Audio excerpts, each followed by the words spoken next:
वर्तवली जाते. अगदी थोडक्यात सांगा, नेमकं ढगफुटी सदृश पाऊस म्हणजे काय आणि 300 मिलीमीटरचा जेव्हा पाऊस होईल तेव्हा नेमकं काय होऊ शकतं?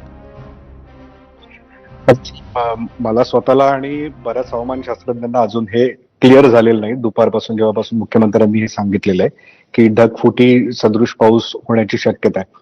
कारण मॉडेल्स जे वर्तवतात ना, म्हणजे ज्या मॉडेलमध्ये दाखवण्यात येतं तर ते 24 तासांमधला पाऊस असतो. त्यामुळे तो 300 मिलीमीटर त्यांना 24 तासांमधला म्हणायचा आहे का तासाभरामध्ये म्हणायचा आहे. ढगफुटी आपण तेव्हा म्हणत असतो जेव्हा तासाभरात 100 मिलीमीटर पेक्षा जास्त पाऊस होतो, तेव्हा त्याला ढगफुटी किंवा ढगफुटी सदृश पाऊस असं म्हणलं जातं. क्लाउड बस्ट आपण त्याला पॉप्युलर लँग्वेजमध्ये म्हणत असतो.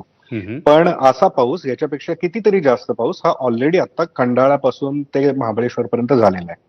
काल दिवसभरामध्ये, कालच्या 24 तासांमध्ये खंडाळ्याला आपण याला लोणावळ्याला बघितलं ते 600 मिलीमीटरच्या वर आहे. तामिणीमध्ये 580 मिलीमीटर आहे. महाबळेश्वरला 500 मिलीमीटरच्या वर आहे आणि त्याच्यापैकी बराचसा पाऊस हा पहाटे झालेला आहे. हो. म्हणजे त्या प्रकारचा पाऊस ऑलरेडी आजच्या दिवसामध्ये नोंदला गेलेला आहे आणि अशाच स्वरूपाचा पाऊस पुढच्या 2 दिवसांमध्ये अपेक्षित आहे. हा या सगळ्याच पट्ट्यात आहे. हा फक्त नाशिकच्या भागामध्ये आहे असं नाही. त्यामुळे नाशिकमध्ये जेव्हा आपण असं म्हणतो की नाशिकमध्ये ढगफुटी होण्याची शक्यता आहे, कदाचित त्यांना ज्यांनी मार्गदर्शन केलेलं आहे त्यांना ते नीट कन्व्हे करता आलेलं नसावं. याचं कारण सांगतो जर वेळ असेल तर. हो हो आहे. हा, तर काय आहे, आता दोन मोठ्या सिस्टीम सक्रिय आहेत. एक म्हणजे डिप्रेशन, ज्याचा उल्लेख त्यांनी ऑलरेडी केलेला आहे. कमी दाबात, तीव्र कमी दाबाचं क्षेत्र आहे जे आज दुपारपर्यंत झारखंडवर होतं आणि ते पुढे मध्य प्रदेशवर येण्याची शक्यता आहे. आणि दुसऱ्या बाजूला अरबी समुद्रामध्ये सुद्धा एक चक्रीय स्थिती आहे आणि या दोन्हींच्या भोवती वारे फिरत आहेत.